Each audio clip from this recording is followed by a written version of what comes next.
अटकले का?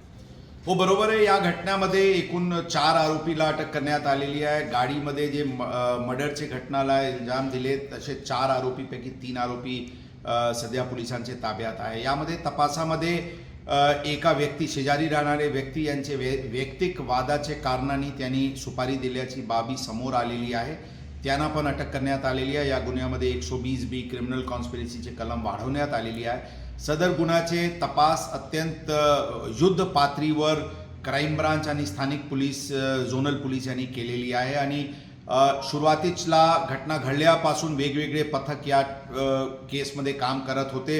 अंदाजन प्रथमच दिवशी 450 लोकेशन्सचे अंदाजन CCTV फुटेजेसची तपासणी करून हे गाडी जे वापरण्यात आला होता ते गाडी शोधण्यात आला आणि त्याच्या अनुषंगाने हे आरोपीला काल पोलिसांनी ताब्यात घेतलेली आहे. तपास क्राईम ब्रांचकडे हस्तांतरित करण्यात आलेली आहे. ठोस पुरावा पोलीस गोळा करत आहे आणि यामध्ये जे सुपारी ज्या व्यक्तींनी 5 लाखाची दिली होती त्यांच्याबद्दल पण तपास सुरू आहे आणि आरोपीला सजा होईल या दृष्टिकोनातून पोलीस दल अत्यंत मेहनतीने काम करत आहे.